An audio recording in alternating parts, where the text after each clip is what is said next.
coming. There's still people joining, I can see.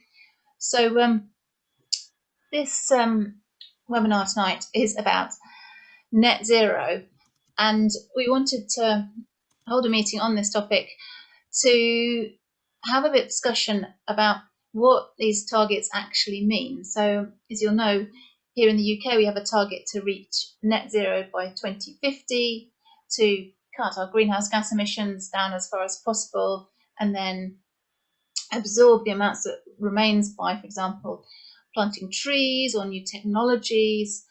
And on the one hand, you can hear some climate campaigners being really positive about this, using slogans like "Be a net zero hero," encouraging organisations to get their own policies in line with net zero, using this as a lever to try and get the government to sort its own policies out. I think we can be clear that one thing that everyone agrees on is that on current policies, we are nowhere near getting to net zero by 2050, or even what the government's previous less ambitious targets were.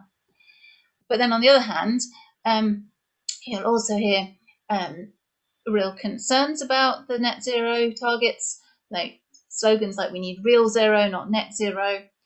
And I think alarm bells start ringing for all of us when we hear of organisations like Shell or BP or Heathrow Airport setting net zero targets. So tonight we're going to hear from 3 speakers who will help us get to grips with some of this. So first of all, we're going to have Professor Duncan McLaren, who has looked into these what targets might mean, what might be alternative ways of thinking about our greenhouse gas emissions, and worked with some other scientists about debunking some of the common myths around net zero and carbon offsetting. We're going to then hear from Almuth Ernsting from Biofuelwatch, which I hope you might have heard of. There's a video on. She will talk about one technology I mentioned briefly, loosely technologies. So one in particular they're very concerned about is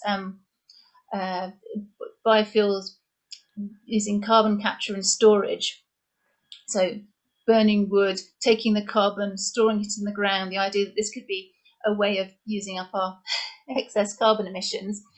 Unfortunately, just got to leave a bit early, so I'll go straight from Duncan and then have the Q&A, then on Teresa, and then Teresa is from ActionAid International and will be able to give a bit of a global perspective on these technologies and what they look like from the global south. And then we can open up to more questions, discussion, and so on. So thank you all for coming, and we hope it's a really useful evening. I'm going to pass over to Duncan now. Thanks very much, Claire. I'm going to try and share my screen.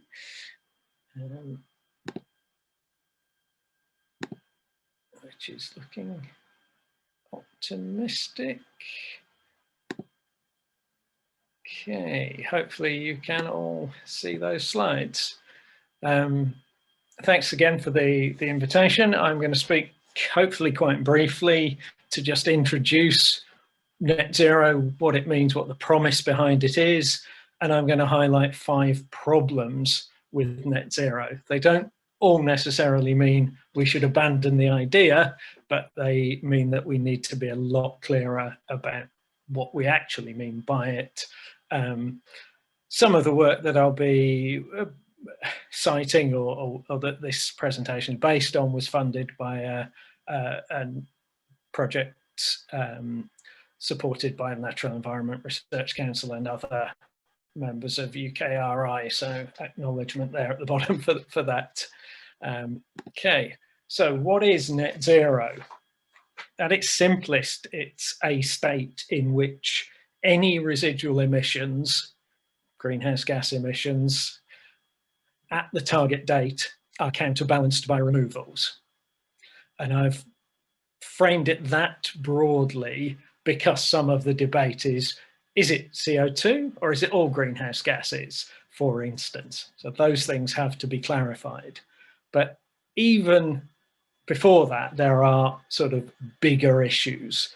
The first is to be utterly clear that it is not zero emissions. In theory, the implications for the climate are the same as if you achieved 100% cuts and zero emissions, but in practice, I don't think that holds. However, net zero is popular. It's proving to be a good convening tool, a discourse to get people engaged and businesses and countries. So around 60% of countries and 20% of the largest publicly traded companies have adopted net zero goals of some sort. And I think it is important that we acknowledge that it can be and often is an improvement over previous goals. So when the UK adopted a net zero target, its previous ambition was 80% cuts in emissions by 2050. So this is an improvement over that, given that the pathway they've set out indicates that they will be making around, or aim to make, 90% cuts and have 10% residual emissions, which are offset by removals. But that's unusual that the UK, or the UK in specifying those two elements, that's not an essential part of net zero. So net zero could be a real step forward, but there's a host of issues, devils in the detail, as we might say. I'm going to take us quickly through 5 problems. So I'd argue that what we need from climate policy today is something that suggests or takes us to a reasonably firm cap on temperature rise, or at least does its best to achieve that. Something that drives decarbonisation as far as possible, full decarbonisation ideally. Something that absolutely accelerates the action that we are seeing, which is too slow to get us to safety. And something that gives a fair distribution of burdens and benefits, i.e. pursues the idea of climate justice and doesn't offer loopholes to get out of these pledges and commitments. So the 5 problems with net zero are that it doesn't ensure keeping within 1.5 degrees C additional temperature rise. It doesn't actually even guarantee emissions cuts. It risks or facilitates climate procrastination, doesn't deliver climate justice, and the biggest loophole is that it reinforces the delusion that we can do much of the work through offsetting using carbon markets and trading. I'm going to go through each of those in a little bit more detail. So first, net zero alone doesn't guarantee 1.5 C. Well, it doesn't even guarantee 2 degrees C. You'll probably see these graphics again this evening. They're 4 scenarios or pathways for future emissions that have been developed by the IPCC. They're all optimistic. They would all keep the world within 1.5 degrees C, and they all reach net zero around the middle of this coming century. But what's happening at the point of net zero and what has to happen afterwards is hugely different in these 4 scenarios. The key is that the greater the cumulative emissions before net zero is achieved, the more net negative the pathway has to be after that to keep us within the 1.5 degree C guardrail. And scenarios like P4 here as the extreme, which recover and overshoot by future net negative emissions, are seriously problematic in many ways. They impose greater climate harms on vulnerable populations in the interim. They increase the risk of passing climate tipping points. They impose additional costs on future populations. I mean, running that huge net negative system late in the century. And they presume that such high rates and levels of removals can be technically and economically sustained, whereas in reality there are huge uncertainties in both biological and technological removals methods. You'll hear more about that from Almuth, I know. If we follow these pathways with slower and later emissions reductions and removals don't deliver as planned, then temperature rises in the order of 3 to 4 degrees C remain entirely possible. What's worse, the economic models used to assess climate pathways inherently favour such options because they discount the future costs of these carbon-sucking unicorns, yet tend to exaggerate the immediate costs of emissions reductions, often ignoring health benefits, for example. So in their cost optimizing, they prefer to delay action. I'm going to skip very quickly through this next slide, but essentially there's an interesting debate about how achieving net zero might stabilize and reduce temperatures. I'll note that even if several challenging conditions are met, this too still wouldn't guarantee 1.5 degrees. We can come back to this in the Q&A if people want to delve into it. The second issue, net zero doesn't even guarantee emissions reductions at all.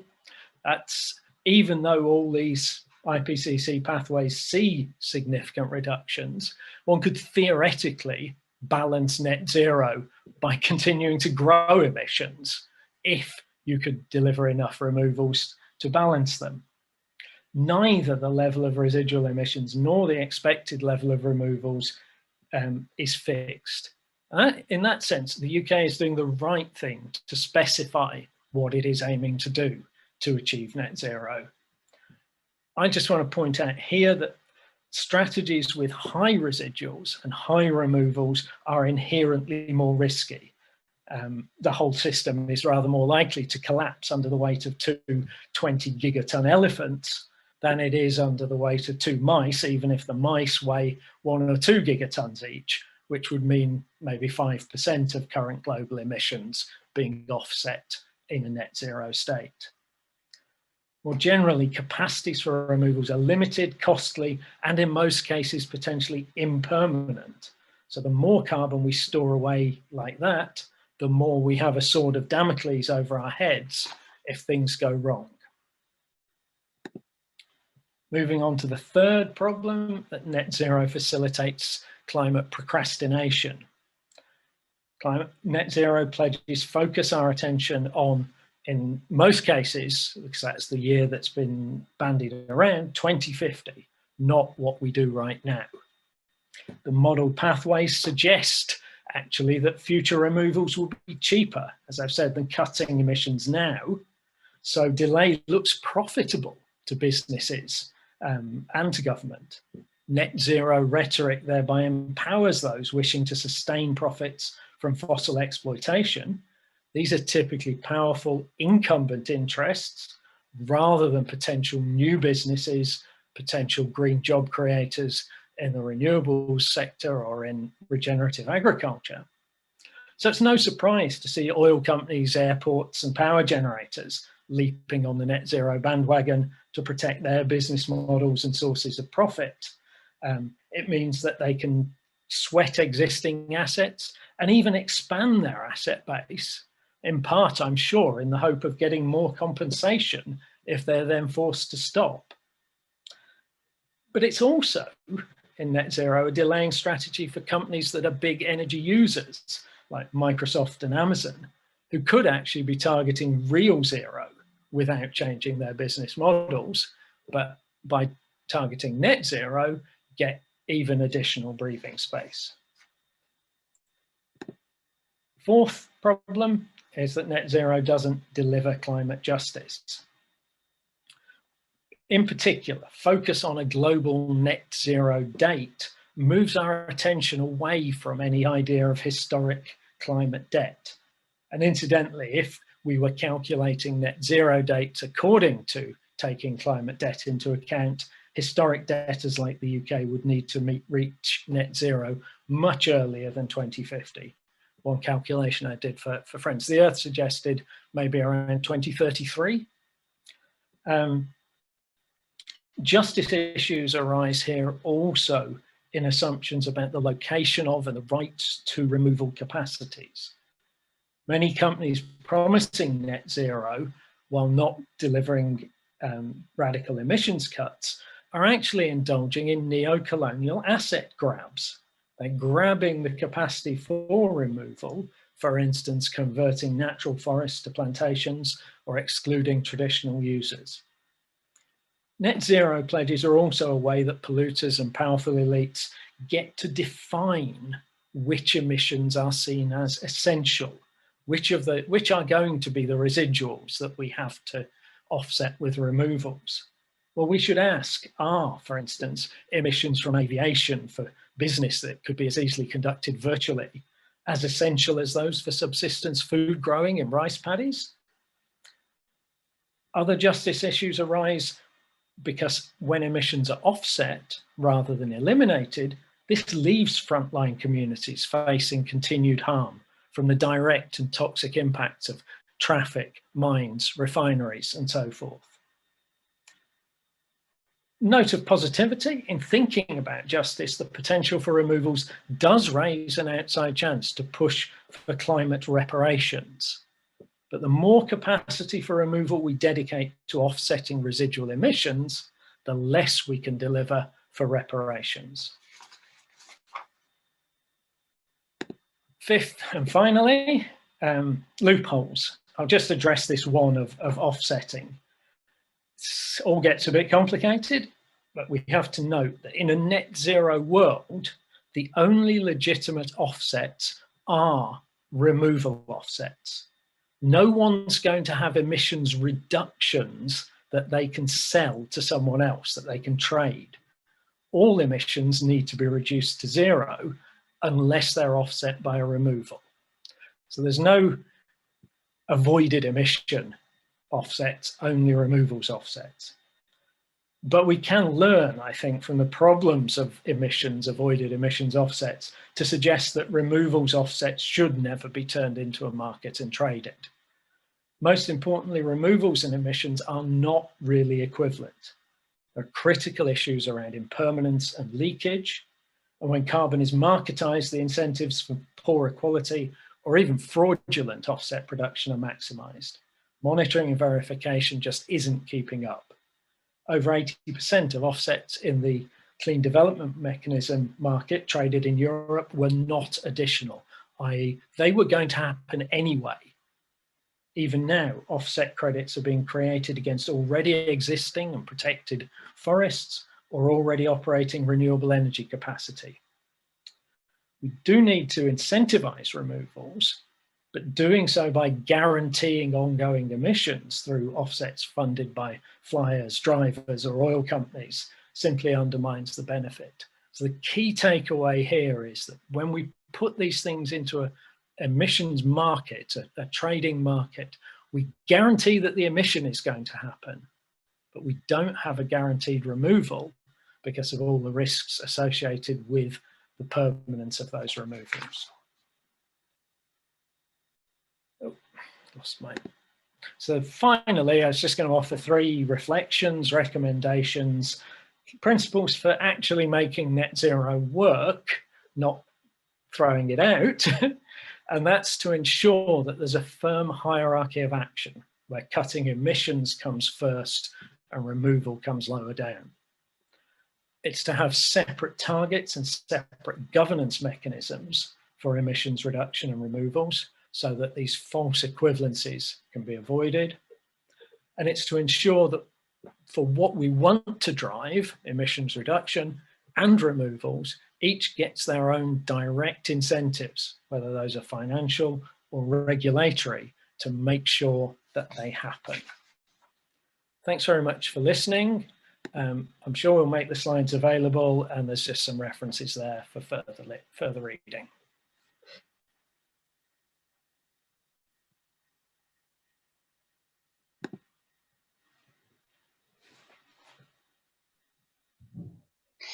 Thanks, Duncan. That was really helpful bringing together a complex topic. So please do stick your questions either in the chat or in the Q&A function. However, since Almuth has to leave a little early, we're going to go on to her presentation and Q&A, and then go back to Teresa, and then open up with lots of questions. But Almuth first.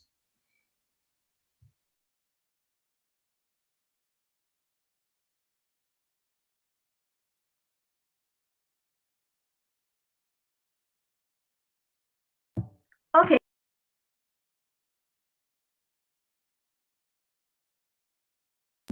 Hello? Can you hear me? We can hear you. Okay, great. Thank you. So, sorry. Yes, thank you very much. So I'm going to speak about a particular technology that's one of the main ones being proposed as amongst the so-called negative emissions technologies, which is bioenergy with carbon capture and storage. It's really been, well, the term, I think we first came across it in about a long time ago, but it really came to prominence because in the assessment report 5 by the IPCC in 2014, because it was put into climate models really as a stand-in for negative emissions without actually looking at, you know, what the real impact and implications were in very short. So what, hang on, here we go. You probably all heard, you might all have heard about this spoken. So the idea is that on paper, all biomass burning, or virtually all biomass burning, is classified as zero carbon, regardless of the actual carbon climate impact, regardless of what comes out of the smokestack of a biomass burning power station. It's classed as zero in the country, in the energy sector, where it is burned. So the whole idea with BECCS is that you that because bioenergy, regardless of the gender, the impacts in the real world, is classed as having zero emissions. Therefore, so the theory goes, if you capture and sequester any of the carbon dioxide emitted from it, then it turns the whole thing into something carbon negative. With the idea that you can then pull carbon out of the atmosphere over time. Now, this is very much, it is something that would happen on paper. It would happen in the if it was rolled out, it would happen show up in the national CO2 accounting. But you know, in the real, well, we'll get to the real atmosphere and the real impact later. So, you know, really important that we're seeing in the UK, in UK-wide, also now being discussed in Scotland, separate climate policy, but in many countries in Europe and the world, it's being put, you know, assumptions about BECCS are being put into climate plans and climate policies. Also very strongly promoted by the Committee on Climate Change, for example. So first of all, what is the actual reality? Where are we at? You know, it's been spoken about since 2007 on, or even before. But what's actually happened since then? Well, there's not very much worldwide on the ground. There are a number of corn ethanol refineries in the United States which capture CO2 from fermentation of corn to ethanol, and that is really, really easy. That didn't used to be called BECCS at all. It's not comparable with capturing it from burning biomass. And it's also by no means carbon neutral. So those refineries, even though they are now using the word BECCS, actually emit more CO2 from the natural gas powering the refineries that is captured from fermentation. So nothing, regardless of the wider impact, nothing remotely carbon negative there. And in terms of combustion, there's now one demonstration project in Japan involving palm oil residues being commissioned. Goodness knows how that go. Nothing been published since, and that's it. There's nothing else. Nothing else actually been happening on the ground. I get to Drax in a moment because you all want to know. So you might have heard in the UK big hype about Drax PLC who operate the UK, is still the UK's biggest power station, the biggest biomass burning plant in the world, in Yorkshire. And they've been going on about, as I was in 2019 at the climate COP, where they and the UK government went on about Drax setting world first ambition to become carbon negative by 2030. But if you're looking what's actually been happening is not awfully much. So despite them claiming that they want to be fully carbon capturing and putting in a big planning application, all that, they had one partnership to capture 1 single ton of CO2 per day for a period of 2 or 3 years, and that has failed, and we've had that confirmed by Drax. So since last autumn, I think, they spent 90 days of capturing 300 grams of carbon dioxide a day in partnership with Mitsubishi. And this is it, there's nothing else that has actually happened at Drax. Where I speak of so that's 27 kilos of, 300 gram times 90, whatever. But they are emitting over 13 million tons of CO2 every year from the smokestack. So not very much. So there's a picture of, when we first got involved, became involved with, climate campaigning back in, this is from 2008, the climate camps at the time at King's North. And this is really important because one of the things that I am personally very much fearing is that what we're actually looking at is not a genuine rollout of a technology, but is actually go back to the capture-ready power station discourse.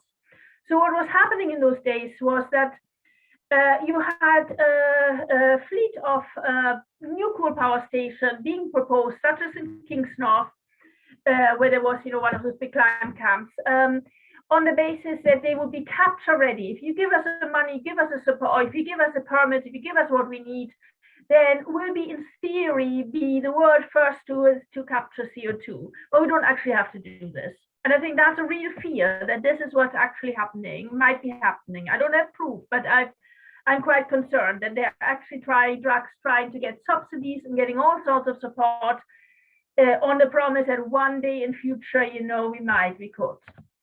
So what's the actual impact? What do we know of Drax? You've probably heard about it. Go to Biofuelwatch's website if you haven't. But in short, Drax is burning more wood than the UK's total annual wood production. All the wood is being imported. Most comes from the southeastern USA, and this is like one of those beautiful forests of a type that are being clear-cut, and from which regularly mature trees, trees as roundwood are being sourced to supply Drax power station.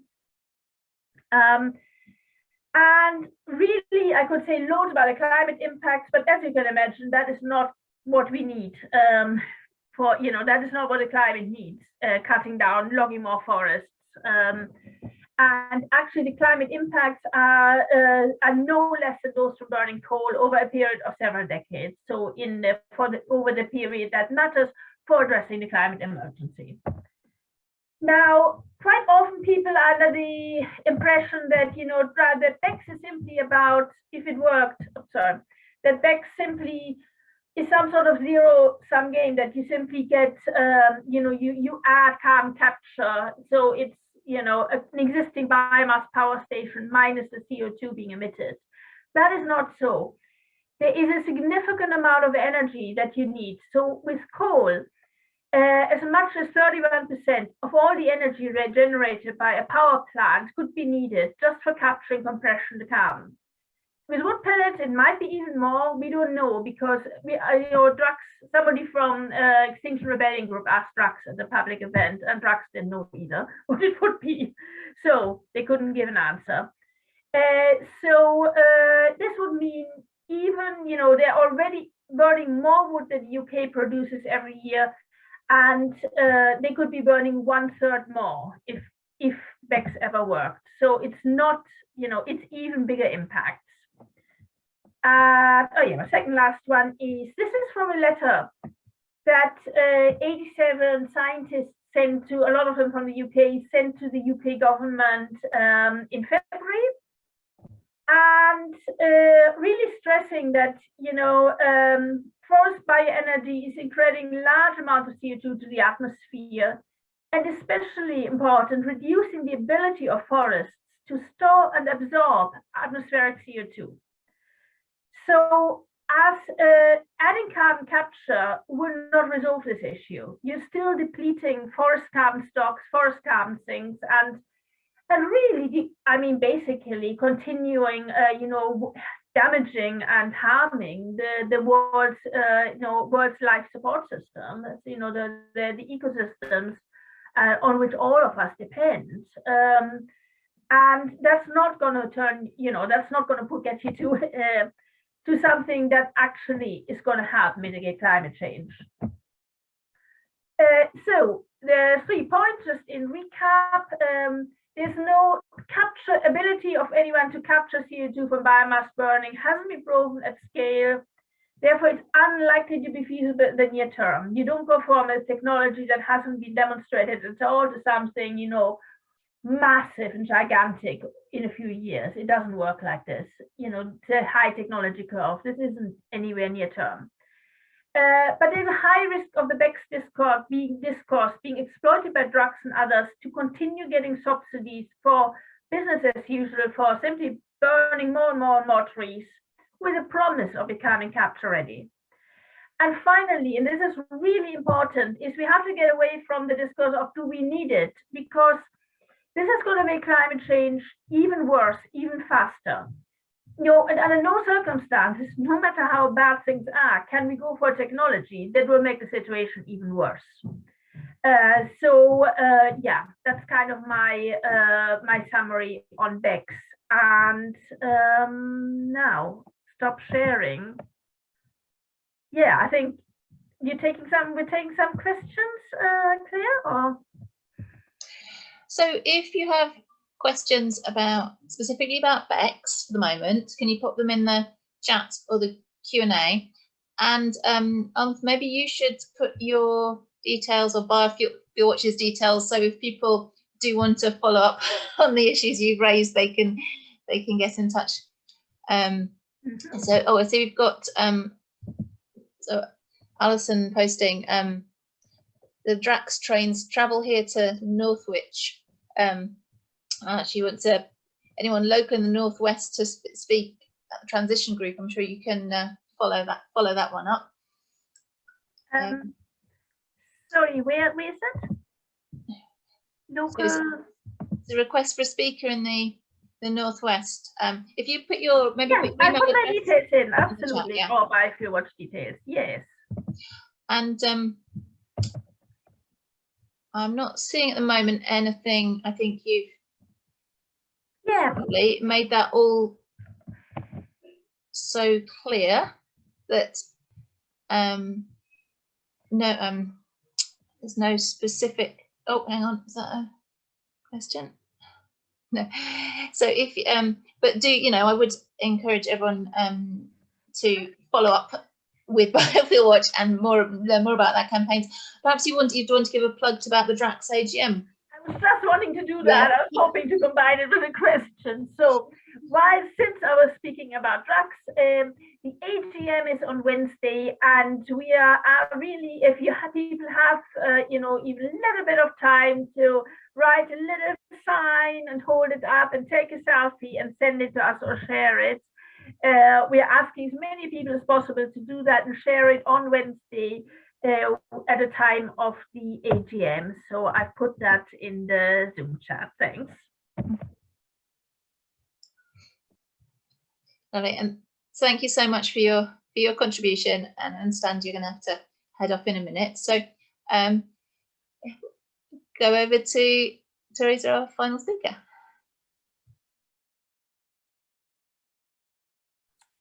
Hi everyone. Thanks so much for holding this session, and nice to be here with Almuth and Duncan. And I've been learning about biofuels from Almuth for, I don't know, much more than a decade now. So it's great to be well, or terrible to be part of all this, part of this discussion. These stories come back again in the context of BECCS now.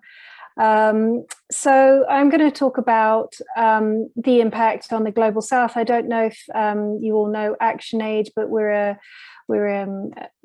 what is known as a development organization, although we call ourselves more of a social justice federation these days.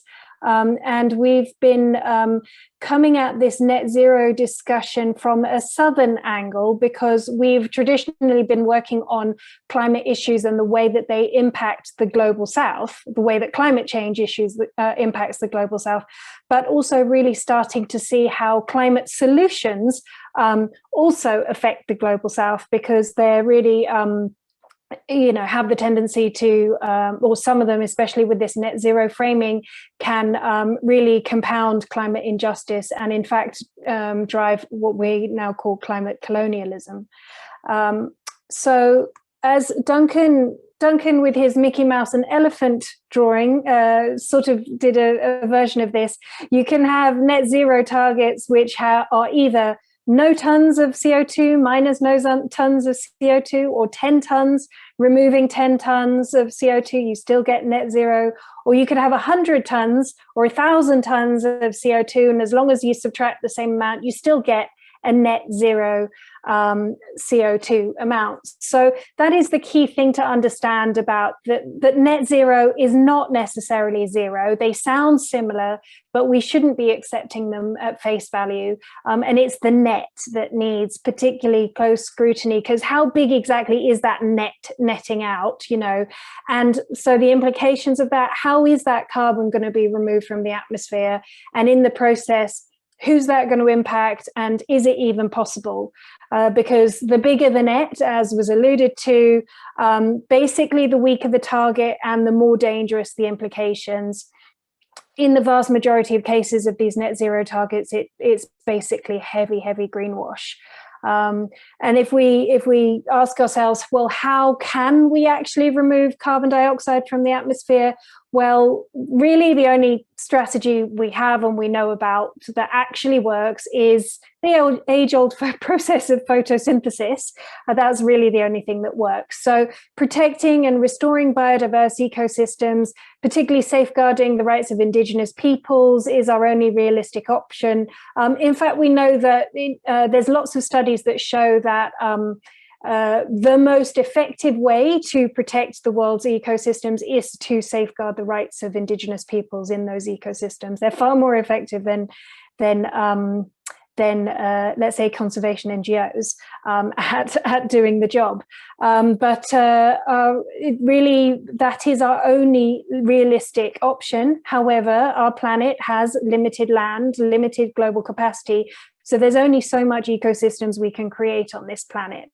Unfortunately, most government and corporate targets really just rely on assumptions of infinite amounts of carbon dioxide or tree plantations. They just assume that it's infinite and it's not going to come back to haunt them, and that a lot of this will be probably through BECCS, which may never even be viable at scale.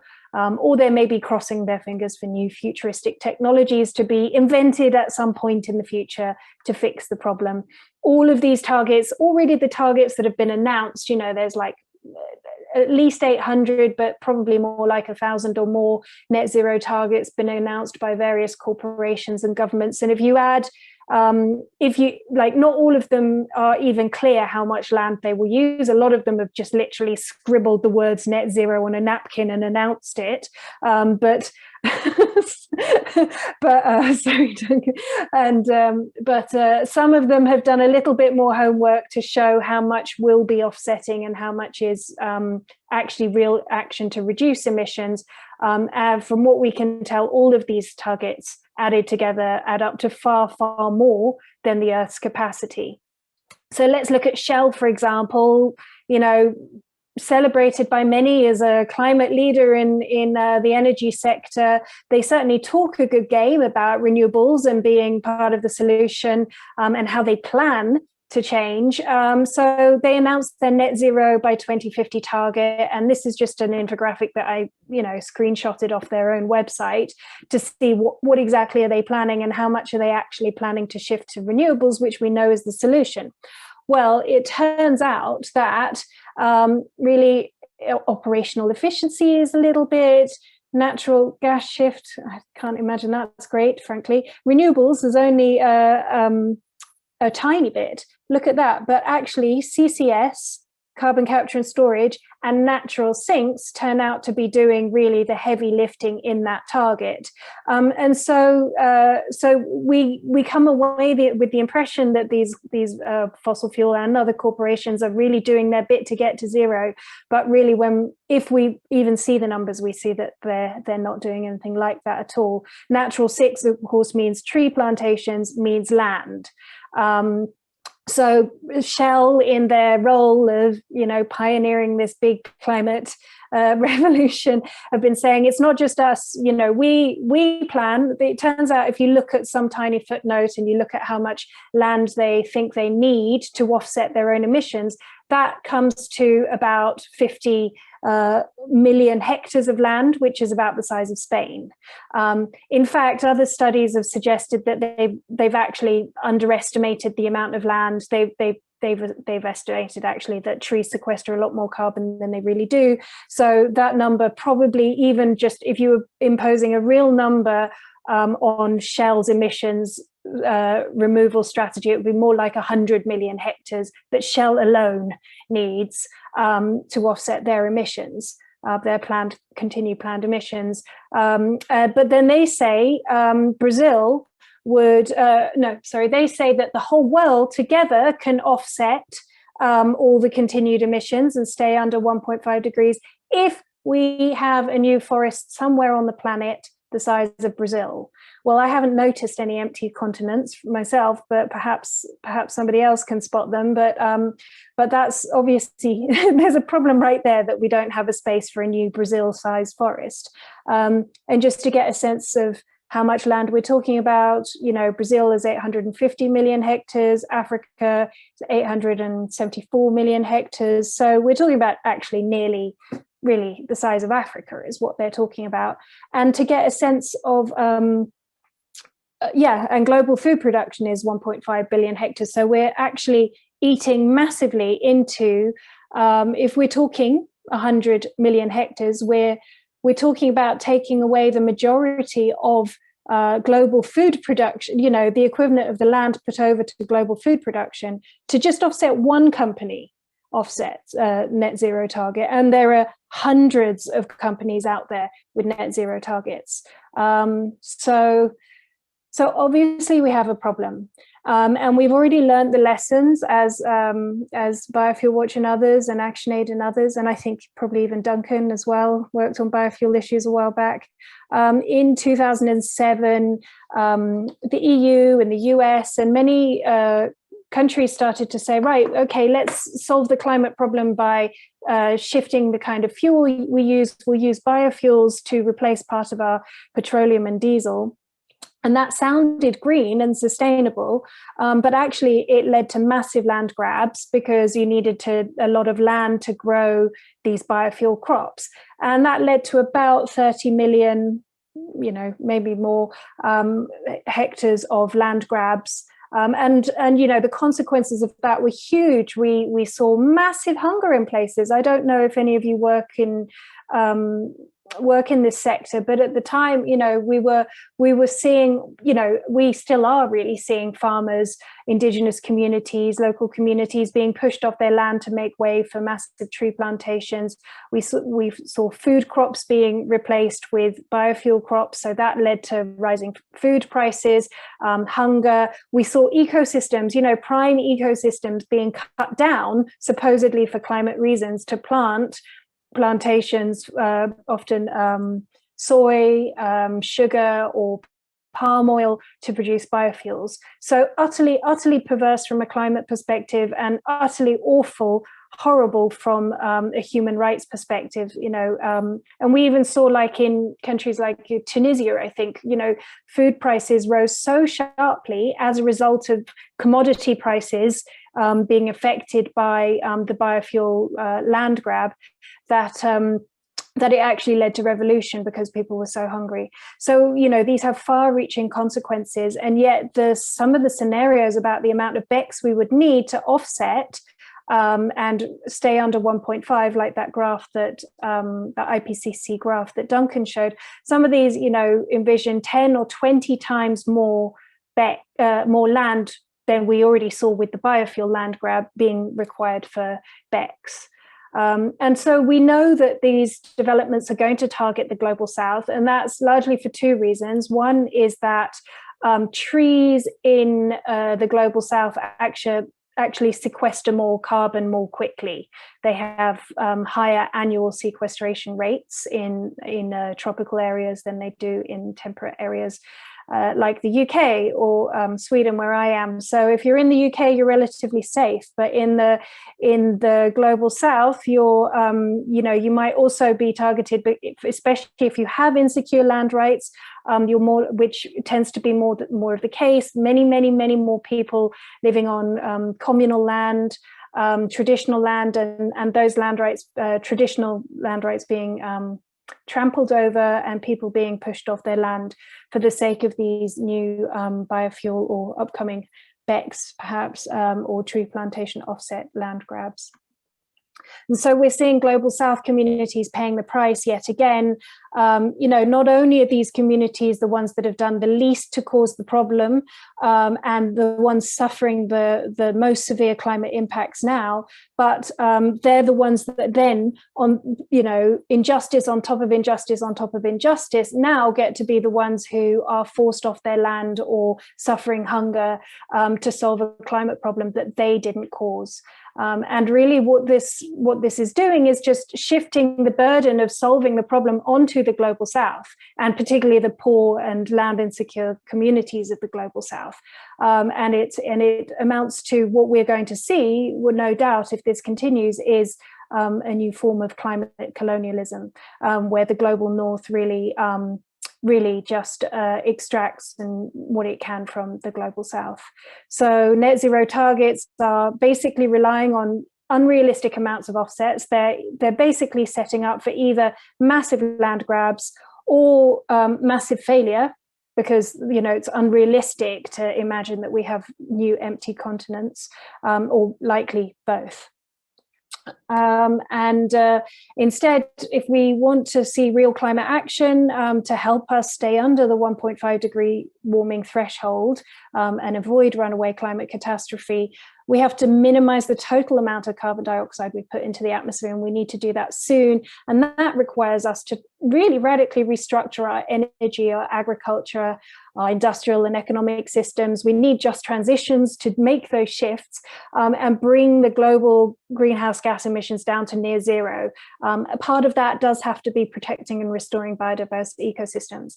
We also need to make sure that these targets are not for distant 2050 timelines, but for 2025 and 2030, you know, milestones to radically cut emissions now. And we need to make sure that it's the wealthy polluting countries of the north that have had like a century of pollution, industrialization, exploitation, and colonialization, and have benefited from all of that, and have caused the climate problem. They're the ones that need to take the action first, not the countries of the global south, who've done little to cause the problem.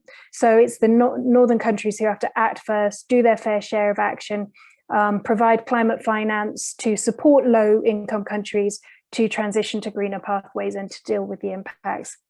So above all, when it comes to net zero targets, we have to really scrutinize them and demand that really they amount to real zero. Thank you.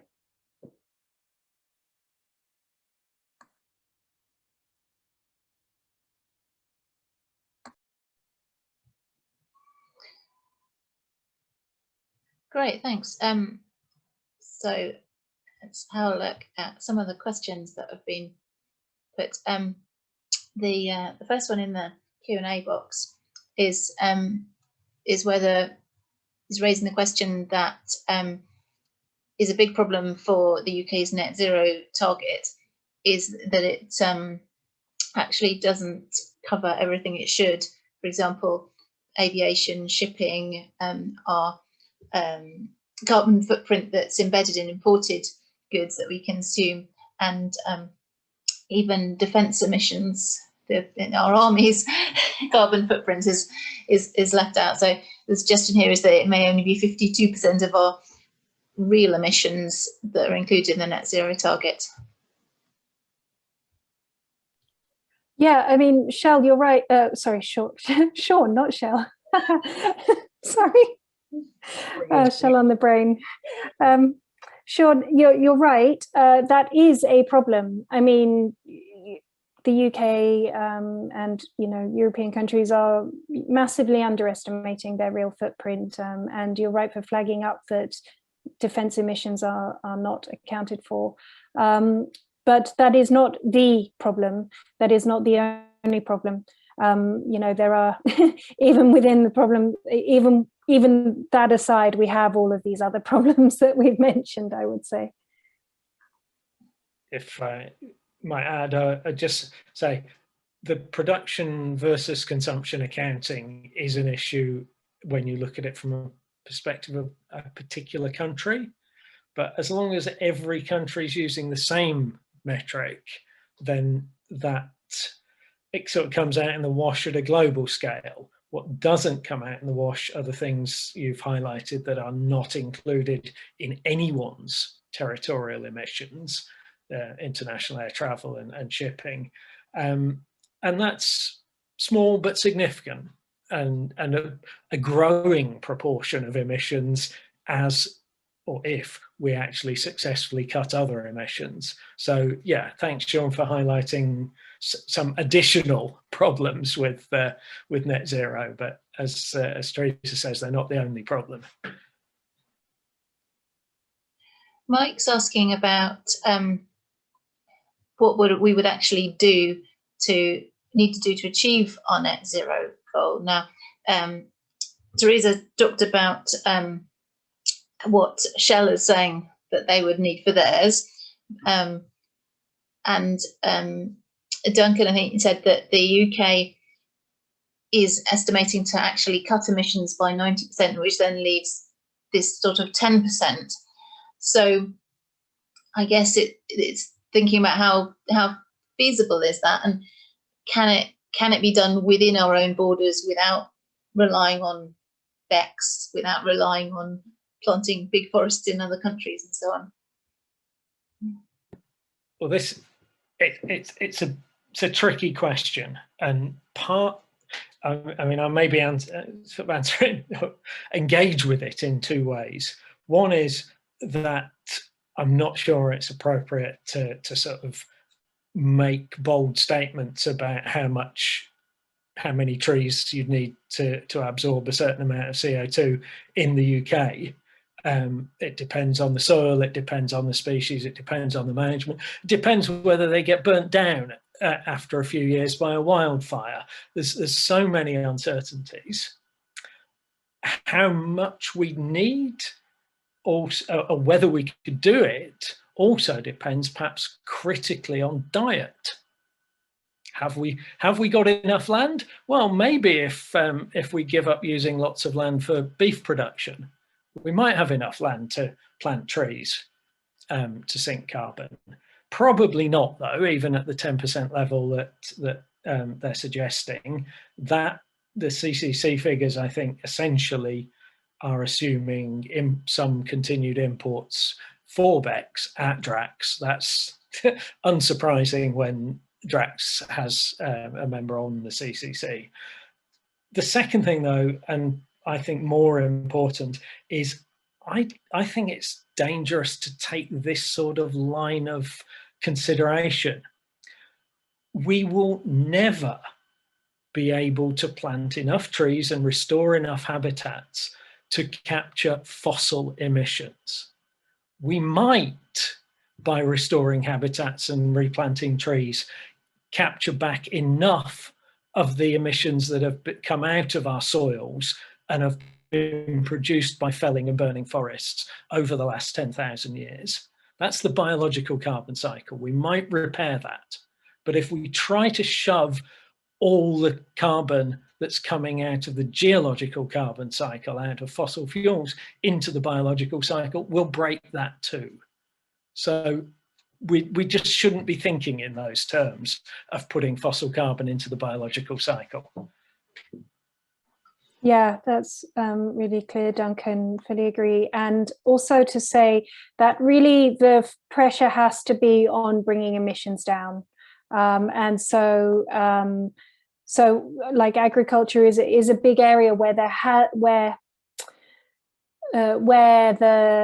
there's more conversation about sequestration in agriculture than there is about avoiding emissions. And that's actually a very shaky approach to make, because sequestering in soils, sequestering in land is very what we call reversible. You know, you could sequester carbon in, you can build up your soils this year, but then plow or add fertilizer or whatever, and the emissions go back up again. And so unfortunately the NFU seem to be talking quite a lot about how to use land to sequester carbon, but really what needs to be talked about much more is to avoid those emissions from shifting away from industrialized production towards more agroecological models, and in fact, you know, using less land to grow feed for factory farmed animals. That would be a far more efficient use of land. But there are many ways that we could scrutinize targets to force emissions to come down rather than assuming offsets. So there was a bit of discussion in the chat about, because we always talk about forests, about other ecosystems. So seagrass meadows was mentioned, and I was going to add to that, thinking about sequestration in agriculture, but you've already covered that. To what extent do we need to think wider than forests?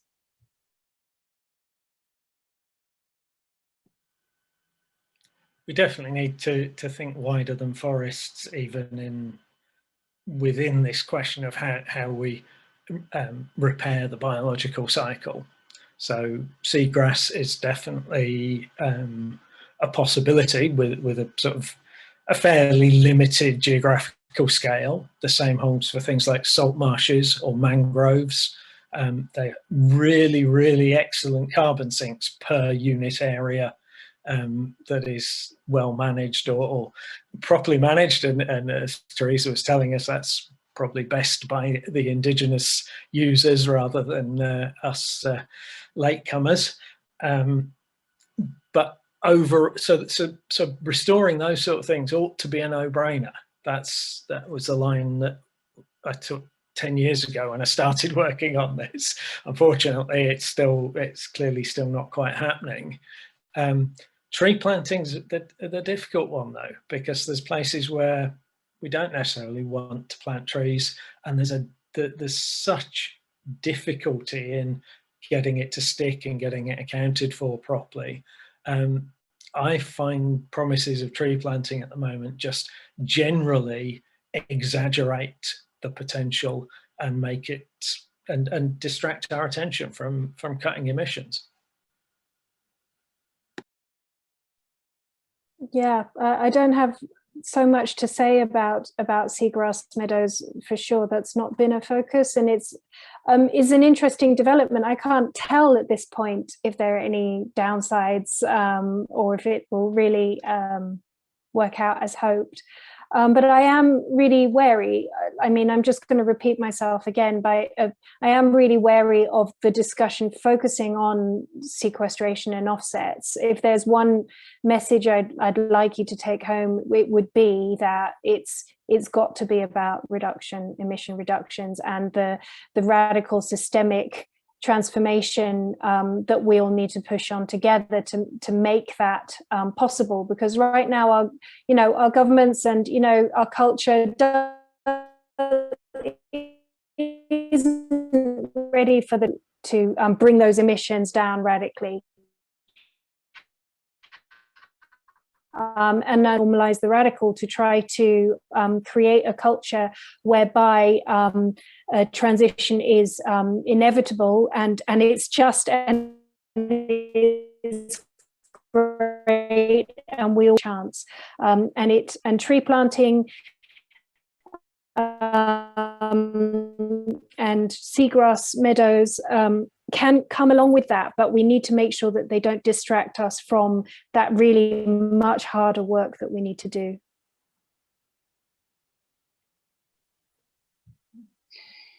Thanks. There's some questions which now sort of get on to, you know, what should we do as campaigners?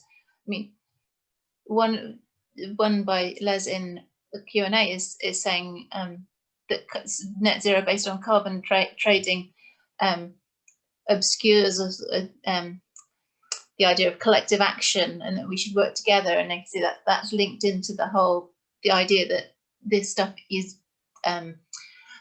unavoidably linked to markets and buying and selling. What do you get in thoughts on that?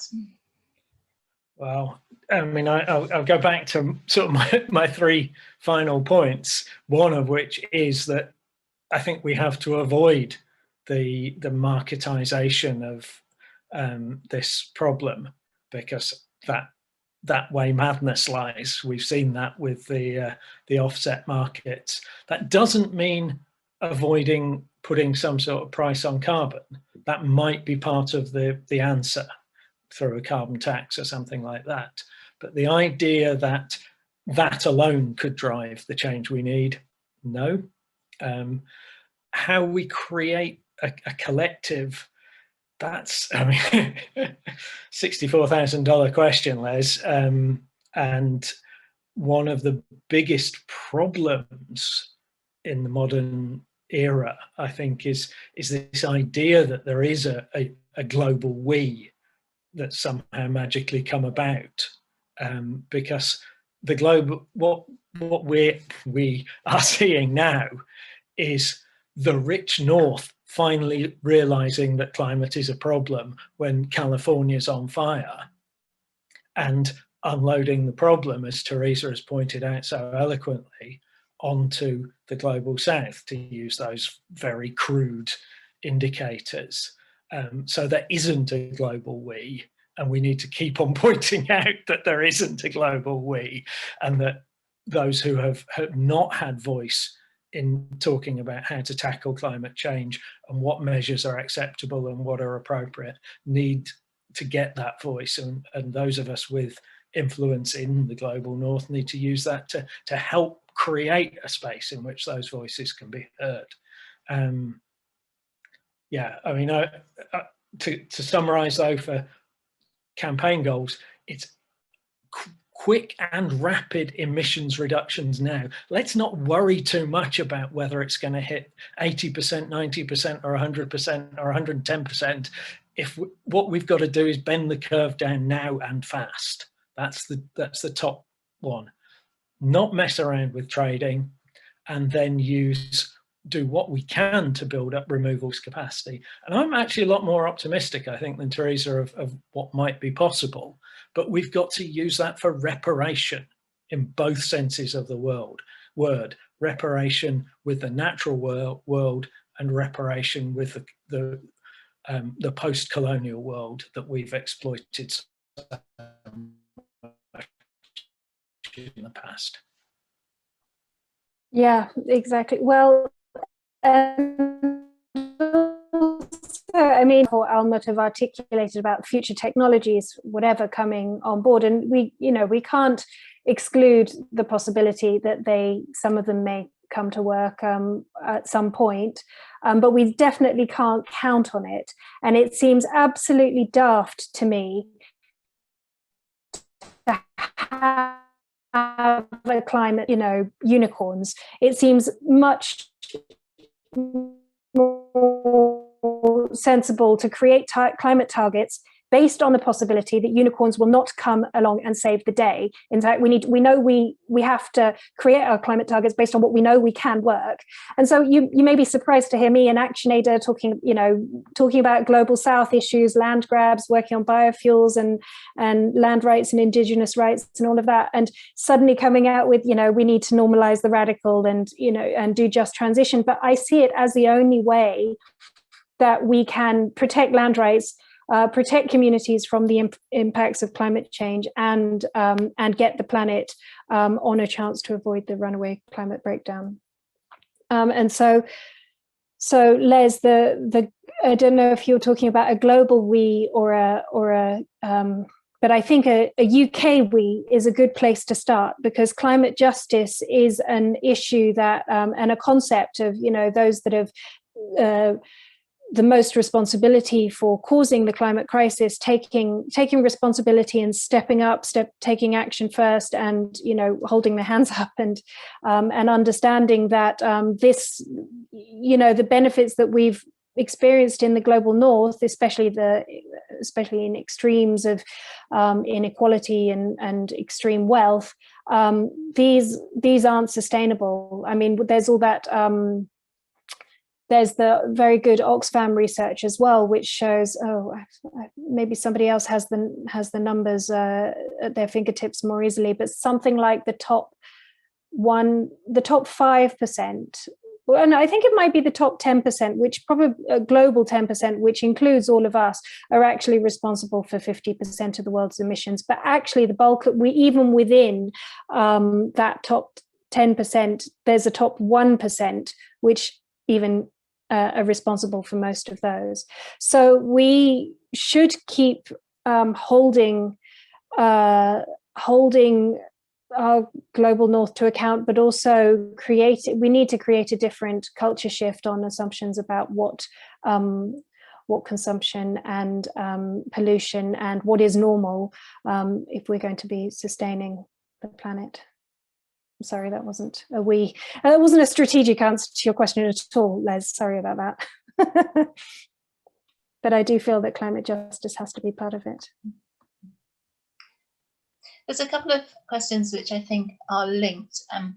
One is, so there's a comment by Simon Crony in the chat where he is saying that, as far as he can see, that climate scientists are very skeptical about net zero, and saying climate campaigners should be lining up alongside them. So whether you agree with that, and also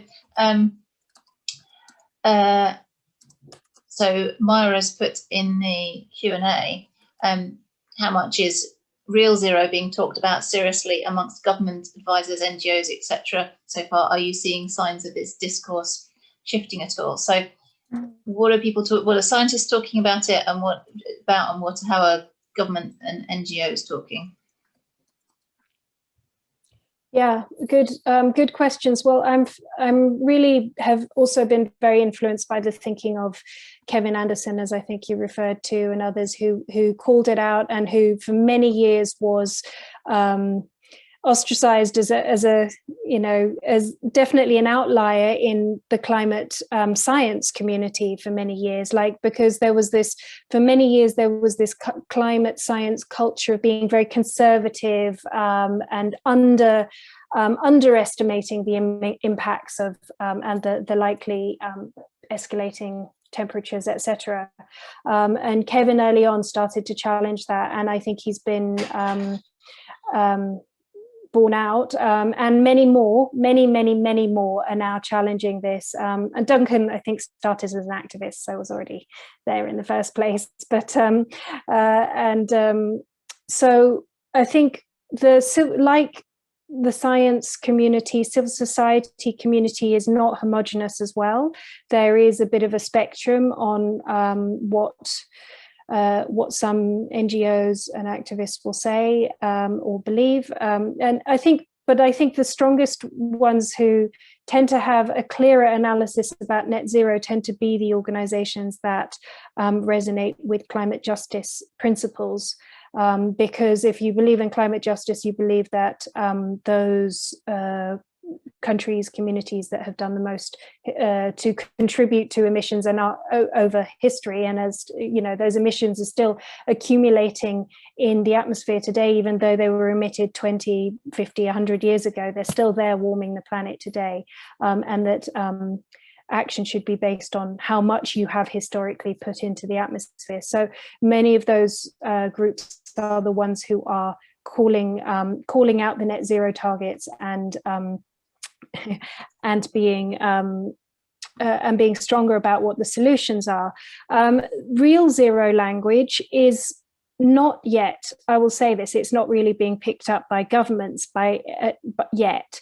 And we've had quite a lot of discussion within civil society, like what language should we use to describe what we want to talk about when we talk about real zero, because we don't necessarily, we know that there are some sectors where there will be emissions, like, you know, you can't stop emissions from animals, for example, and humans, and, you know, we can't stop all emissions, but we do realize that we can limit them to as close as possible to zero, and then hopefully the remainder addressed with ecosystems, etc. But so that could be counted as, that's why we use the term real zero rather than actual zero. And I think we have to start socializing that term. That's certainly a mission this year, to start actively socializing the term real zero. So you're hearing me using it a lot. I encourage you all to get on that real zero bandwagon and make it normal, because we need to really communicate the difference between that and net zero. But we've still got a long way to go to get there. But I've seen this net zero discussion evolve quite quickly, and I have faith that we are going to do the same with the real zero discussion as well. Thanks, Teresa. A few things to add there, I think. I'll start with the real zero, and yeah, I love the fact you're working to socialize it and get it into the discourse more. And I don't think you're making this mistake, but just a warning in case is, again, rapid cuts. 60% by 2030 is a far more important and potent lever than anything, whether it's real zero or net zero or whatever, by 2050. In the situation we're in, that's the bit that we've got to turn the ship around now, in a sense. I've heard a little debate about real zero in official circles, focused, as you're suggesting, on carbon dioxide. So I know it was floated with the CCC or in the CCC that they might come to a view that real zero CO2 was possible, but then, yeah, the nitrous oxides, the methane, etc., that would be what needed offsetting with removals. On the science side, I think the scientists are probably more divided than sorry, I forgot, was it Simon suggested? Yes, there are people who are saying those things, and it's great, and Kevin's been leading on that for a long time. A lot of scientists are influenced far too much by economists, and therefore a lot of the so-called climate science is modelling science that has the problems of the pathway models that I set out. And that group tends to see all the problems with BECCS as, oh yeah, there was a problem with BECCS in the models, but we spotted it. We realized it was taking up too much land and we've constrained it. And if you see BECCS in the models now, it's just a placeholder for other removals.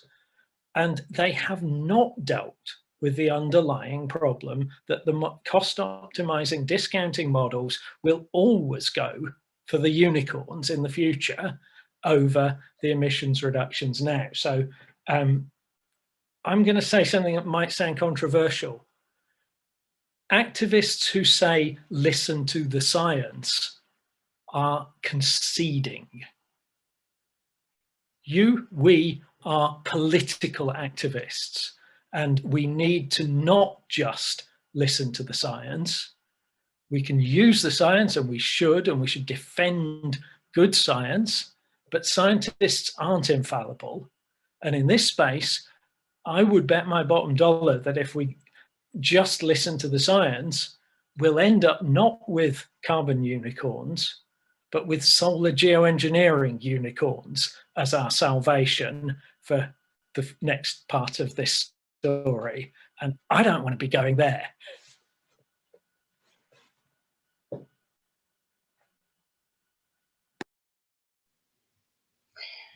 Thanks. So some of the questions have been, I think, already addressed. So, for example, Mel's asked, should a key campaign goal of civil society be to demand emissions reductions in absolute terms at COP? I think that's probably been addressed by talking about what we might mean by real zero, though. Have we got the request here for a snappy sentence to define the difference when talking to, for example, MPs?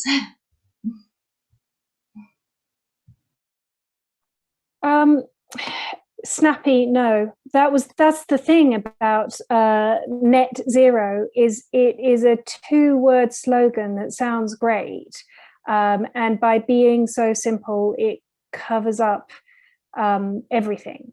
But if I was allowed more than 2 words, I would say something like bringing emissions down to as close to zero as possible, with short-term timelines. So, strong milestones for 2025, 2030. Those are the most important thing, really, and the remainder netted out by domestic biodiverse ecosystems. That would be probably the best way I can think of, not very briefly formulating what we need. I don't know if you can improve on that, Duncan. I'm not sure I can.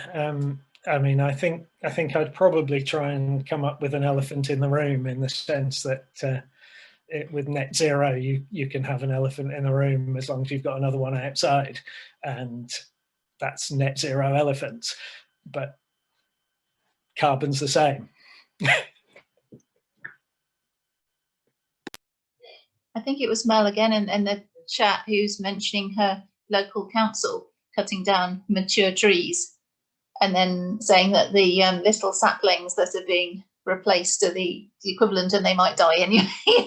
and I just, that struck me as a really nice kind of real world example on a small scale of the sort of thing that's happening. And one more thing it was here in the discussion, was about the scale of consumption. So people talking about the Amazon boxes and the giant container ships, and whether that's something as campaigners we need to be focusing on as part of this debate.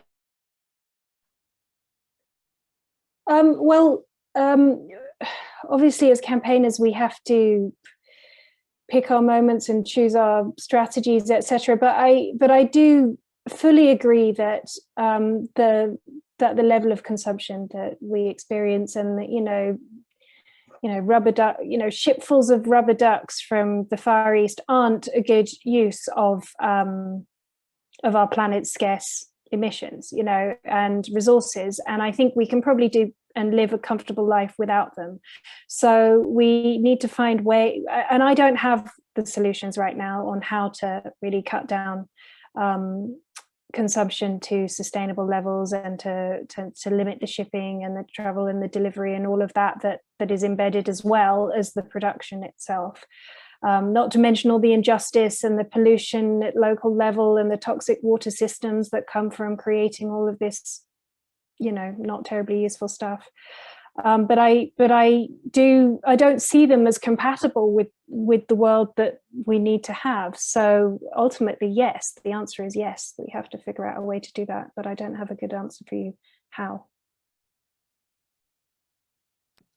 Unfortunately, I don't think I can give you one either, but I think there are opportunities, and certainly at the current moment, to try and hijack the sort of Build Back Better rhetoric, and to use just transition approaches which focus on creating good green jobs here, rather than necessarily taking on consumption head on.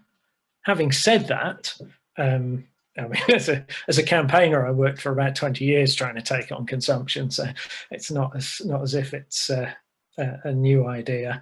And having said that, I think that there are some really good strands in the current debates about degrowth that are really getting at the idea that degrowth is taking away the excess consumption, the benefit that capital exploits from the system, those sort of questions, while maximising the well-being that our economic system delivers. So working with the people who are trying to define degrowth in a palatable way.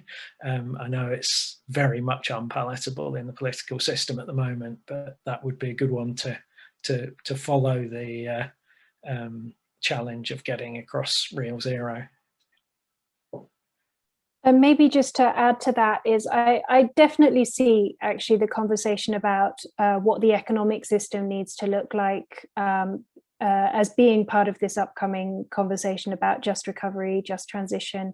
And I think this year is a really good opportunity to bring those conversations together and to also highlight something that hasn't really been narrated much in green environmental circles, but it's an important thing for us to think about, is that the care economy is a really good way to keep jobs going, keep people healthy, you know, keep an economy flowing in the way it needs to be. But care jobs are green jobs, whether it's teaching, healthcare, taking care of people, valuing roles that women have traditionally done for free and usually get underpaid for or not paid for, and then suffer all sorts of long-term economic injustices as part of that. The care economy you're going to be hearing hopefully a lot more about as part of the shift to a different kind of economy, one that hopefully is less dependent on plastic crap from the other side of the world. So, excuse me, sorry. A brilliant addition, Teresa, and I've just flagged a thing that Naomi Klein was involved in the chat, which is a nice little video about the years of repair that are what we need to go into next, and that very definitely sees repair as an inflection of care as an ethic that we need, and as you say, that care jobs are green jobs. So we're coming up to 8 o'clock, and I thought a good thing to finish on might be thinking about COP26 and the sort of campaign slogans and messages that we as campaigners want to get out there. What do you think are the really top things to highlight? So possibly in my mind, it might be getting the emphasis back on keeping the fossil fuels in the ground, because that gets away from some of the jargon around net zero and is very understandable. And also have the making the cuts now and not waiting until 2050. But I'd be interested to know, as your final thing tonight, what you think.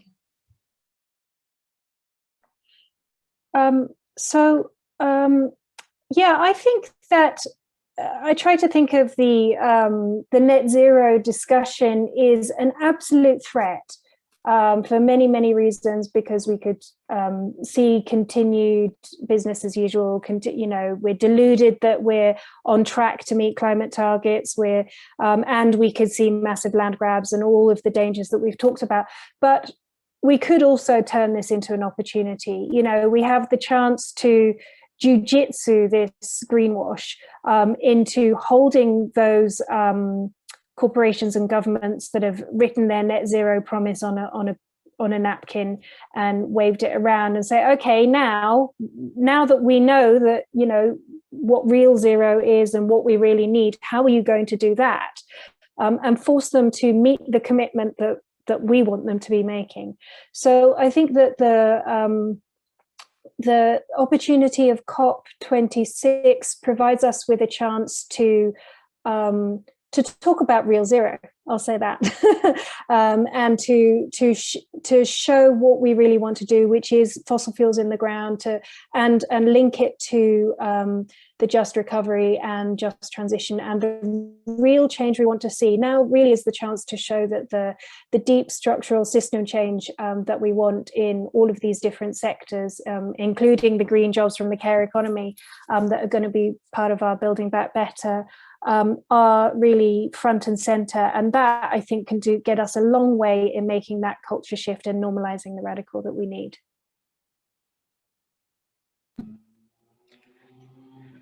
Okay, yeah, I mean, some very similar things. I think the top message is no more procrastination.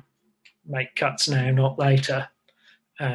Definitely agree with you, Claire, that keep it in the ground is strong and powerful. And I mean, when we looked at look at the Cumbrian coal mine, I mean, that's possibly a good one for MPs, is saying, yeah, I mean, that fits in net zero because, it's going to stop by 2049. So it's net zero by 2050. You get the point. I think we have to keep or increase over the past history our emphasis on climate justice, that this is about, that justice has to come first. It's not something that can wait until after we've done emissions reductions ourselves. So we've got to do those rapid emissions reductions in a just way, and we've got to therefore use removals for reparations. So yeah, therefore also agree on the just transition, and I do like Naomi Klein's idea of calling for years of repair as how we dedicate the next years.